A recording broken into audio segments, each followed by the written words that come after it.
Saludos amigos de YouTube, una vez más Víctor te saluda el día de hoy. A continuación resolveré el siguiente problema, pero antes te invito a que te suscribas a mi canal, le des me gusta al video y compartas con tus amigos en caso de que el video sea útil para ti, que con este sencillo gesto me ayudes un montón. Sin nada más que decir, pues comencemos. El problema dice, determina el momento con respecto al punto B de cada una de las tres fuerzas que actúan sobre la viga. Como datos nos dan el gráfico de la viga con las respectivas fuerzas. Entonces, el primer paso es realizar el diagrama de cuerpo libre, en donde debe constar el cuerpo en sí, debe constar las fuerzas que están actuando. Lo principal aquí es que las fuerzas que actúen tienen que ser perpendiculares a la superficie. En el caso de la fuerza 1 no hay problema. ¿Por qué? Porque esta se encuentra vertical y la superficie del cuerpo donde está actuando se encuentra horizontal. Entonces, cuando se intersecta una línea vertical con una línea horizontal, se forma un ángulo de 90 grados. Pero a diferencia de la fuerza 2 y la fuerza 3, estas fuerzas se encuentran inclinadas. Cuando las fuerzas están inclinadas, debemos encontrar sus componentes.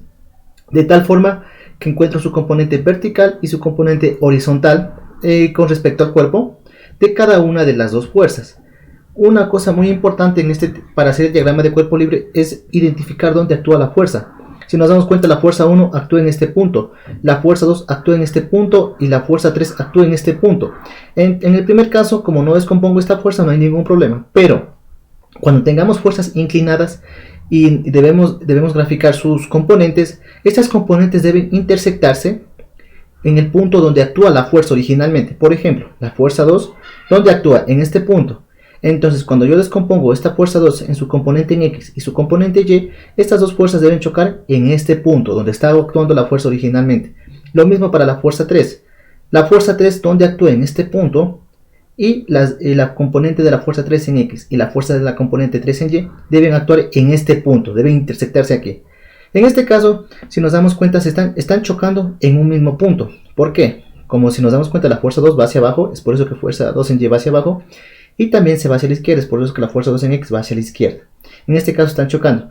A diferencia de acá, que se están alejando. ¿Pero por qué? Por el sentido de la fuerza. Originalmente, si nos damos cuenta, la fuerza 3 va hacia abajo. Es por eso que la fuerza 3 en Y va hacia abajo. Y también va hacia la derecha. Es por eso que la fuerza 3 en X va hacia la derecha. Muy importante también en este diagrama de cuerpo libre, debe constar los valores de las fuerzas. Debe constar los ángulos. Los ángulos, o en algunos casos que nos dan este pequeño triángulo que se conoce como triángulo pitagórico. Deben ir las cotas respectivas, que son las distancias que nos dan hacia los diferentes puntos donde actúa la fuerza. Y por último, identificar con respecto a qué punto yo voy a calcular el momento. En este caso es con respecto al punto B. Una vez que tengamos todo esto graficado, ahora hay que interpretar, una vez que tengamos todo esto correctamente graficado, hay que interpretar dónde va a actuar la fuerza, dónde va a generar momento la fuerza. Me explico. Recordemos que el momento se define como la fuerza por una distancia, es decir, esta fuerza su línea de acción no debe intersectar este punto. ¿Por qué? Porque el punto B es donde yo voy a sacar los momentos con respecto a este punto. Entonces la línea de acción de la fuerza 1 es en este sentido, y si nos damos cuenta no choca al punto B, por lo tanto la fuerza 1 sí me genera momento. Vamos con la fuerza 2 en Y, su línea de acción es vertical, y por lo tanto jamás va a chocar al punto B. La fuerza 2 en Y sí me genera momento. Veamos la fuerza 2 en X. La fuerza 2 en X, esta es su línea de acción, y si nos damos cuenta, intersecta al punto B. Por lo tanto, la fuerza 2 en X no me genera momento. Vamos con la fuerza 3. La fuerza 3 en Y, si nos damos cuenta, no me genera momento. ¿Por qué? Porque su línea de acción intersecta al punto B, que es el con el que voy a sacar los momentos.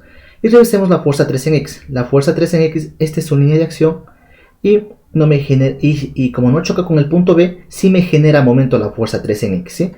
Entonces, por eso es muy importante graficar correctamente estas componentes siempre donde actúa la fuerza originalmente, ¿sí?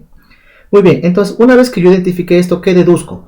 Que la fuerza 2 en X no me genera momento, ni la fuerza 3 en Y no me genera momento. Por lo tanto, estas componentes no debo calcularlas, ¿ya? Solo debo calcular las otras componentes. Entonces voy a hacer el cálculo de la componente en el eje Y, coloquemos aquí, en el eje Y de la fuerza 2, mediante la semejanza de triángulos, porque cuando yo tengo este triángulo pitagórico, debo aplicar lo que es semejanza de triángulos. ¿Cómo se aplica la semejanza de triángulos? Primeramente, tomo el triángulo grande y tomo el triángulo pequeño. Entonces, primero coloco una división, dos divisiones mejor dicho. En la primera división, ¿qué va? Primeramente, en el numerador de la primera fracción, tiene que ir el lado que yo quiero encontrar. En este caso, ¿qué quiero encontrar? ¿Fuerza 2 en X o fuerza 2 en Y? En este caso es fuerza 2 en Y, que sería este mismo lado de acá.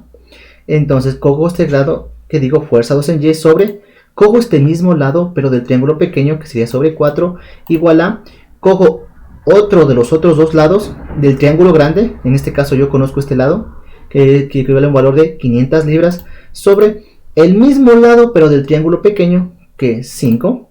Una vez que yo tenga este planteamiento, despejo, mi fuerza 2 en Y es igual a 4 que está dividiendo pasa a multiplicar, y 500 dividido para 5 me da 100 libras. Multiplico estos dos valores y me dice que mi fuerza 2 en Y tiene un valor de 400 libras. Lo mismo que hice para la fuerza 2 en Y, voy a hacer mi fuerza 3 en X, porque necesito esa fuerza 3 en X, ya que esta sí me genera momento.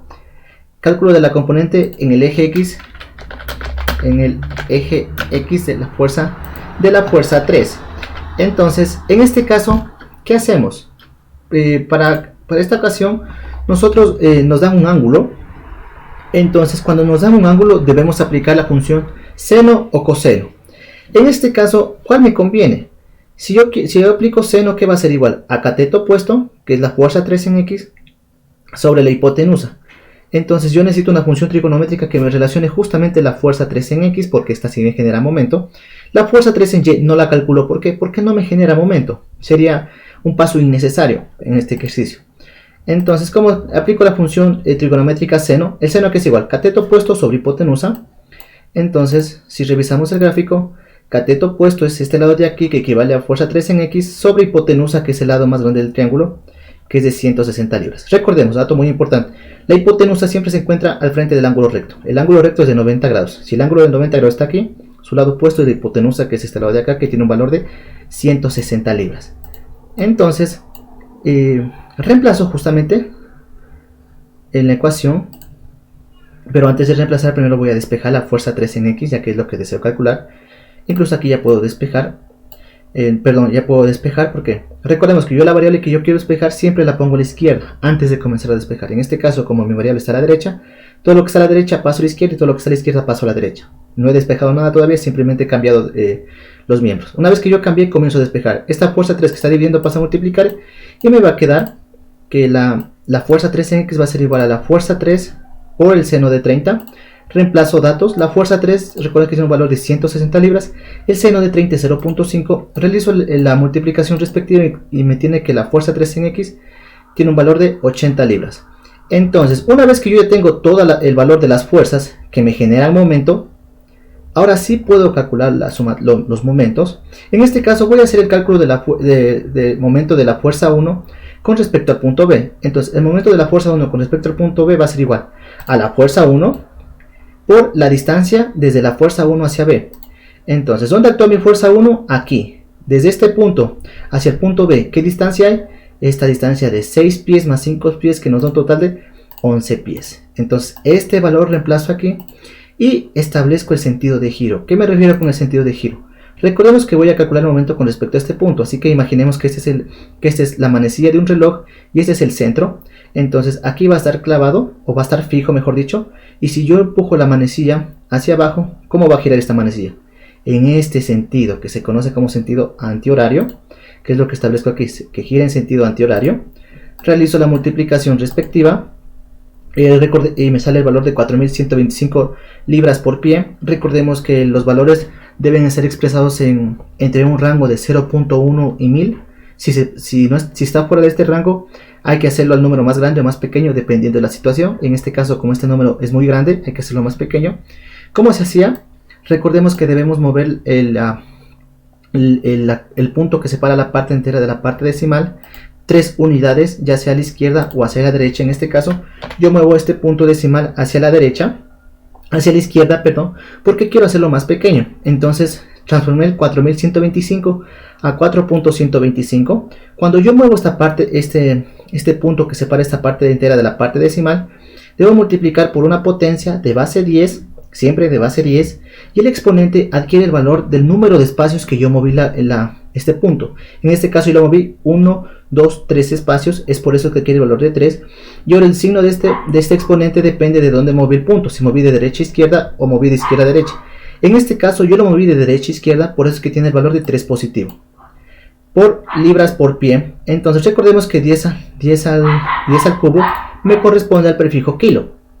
Entonces sería 4.1 Ahora, recordemos que también el libro me pide solo con 3 cifras significativas, que son siempre los 3 primeros números, y debemos redondear en caso de que sea necesario. En este caso me quedaría 4.12, el prefijo 10 al cubo es kilo, que está aquí justamente la K, pero si nos damos cuenta en español sería kilolibras, pero generalmente no se pone kilolibras, porque hay muchas letras, y se decidió colocarle en su nombre original en inglés, que es kip, que a la larga significa kilopounds, kilo del prefijo kilo, y pounds que significa libras en inglés, por eso es kip, kilopounds por pie. Y con eso tengo el valor de, esperen un momento, aquí está mal, 4.12 kilopondios por pie. Este es el momento de mi fuerza 1 con respecto a mi punto B. Ahora voy a hacer el cálculo del momento de la fuerza 2 con respecto al punto B. Entonces, el momento de mi fuerza 2 con respecto al punto B va a ser igual a, recordemos que mi fuerza 2, solo una fuerza me generaba momento, que es la fuerza 2 en Y. Mi fuerza 2 en Y por la distancia de ¿qué? De mi fuerza 2 en Y hacia B. ¿Dónde actúa mi fuerza 2 en Y? Aquí. ¿Qué distancia es el punto B? Acá. ¿Qué distancia es de 5 pies? Muy bien, entonces, esto reemplazo aquí en la ecuación. Reemplazo el valor de mi fuerza 2 en Y que calculé, que tiene un valor de 400 libras, por la distancia que es de 5 pies y el sentido de giro. Si nos damos cuenta, ese punto es el centro del reloj y esta es la manecilla. Si yo empujo hacia acá abajo con mi fuerza 2 en Y, ¿qué va a pasar? Gira en este sentido antihorario. Es por eso que yo establezco el sentido de giro, multiplico estos dos valores y es igual que el caso anterior. El valor debe estar entre 0.1 y 1000. Como está 2000, hay que hacerlo más pequeño. ¿Cómo lo hacíamos más pequeño? Movíamos el punto que separa la parte entera de la parte decimal. Recordemos que todo número entero tiene ese punto, solo que no se lo escribe, está aquí siempre al final. Y lo voy a mover 3 espacios hacia la izquierda. ¿Por qué? Porque quiero que se haga más pequeño el número. 1, 2, 3. Me queda 2.000 por... y cuando muevo la coma se multiplica por una potencia de base 10. El valor del exponente de esta potencia es el número de espacios que recorre el punto. En este caso siempre recorre 3, ya sea a la izquierda o hacia la derecha. En este caso 3 espacios hacia la izquierda. Como son 3 espacios, es el valor de 3. Y como moví el punto de derecha a izquierda, 3 positivo. Libras por pie. Recordemos que este es el prefijo kilo, así que va a quedar kilolibras. Pero siempre se lo dejen en el nombre 10, que significa, en el nombre inglés, que significa kilopounds, que a la larga es kilolibras, pounds es libras. Entonces me queda que el momento de mi fuerza 2 con respecto al punto B es de 2.00 kilopounds por pies. Recordemos que solo 3 cifras significativas, siempre los 3 primeros números. Y lo mismo hago para el cálculo del momento de la fuerza 3 con respecto al punto B. Entonces mi momento de mi fuerza 3 con respecto al punto B es igual a mi fuerza 3 en X. Recordemos que la fuerza 3, solo la fuerza 3 en X generaba momento. Entonces es la fuerza 3 en X por la distancia de mi fuerza 3 en X hacia B. ¿Dónde actúa mi fuerza 3 en X? Aquí. ¿Dónde está B? Acá. ¿Qué distancia entre estos dos? 0.5 pies. Reemplazo los datos aquí. Me queda fuerza 3 en X 80 libras por 0.5 pies. Y me sale que en el momento de mi fuerza 3 con respecto al punto B es de 40 libras por pie en este sentido de giro. ¿Sí? ¿Por qué? Este es el centro del reloj y esta es la manecilla. Si yo empujo hacia acá, gira en sentido antihorario. Es decir, en este sentido establezco el sentido de giro, multiplico y tengo el valor. Y bueno amigos, con esto he acabado el video de hoy. Si te gustó el video, nuevamente te invito a que te suscribas a mi canal y le des me gusta y compartas con tus amigos. Sin nada más que decir, agradezco por la atención prestada a la presente y nos veremos en el siguiente video.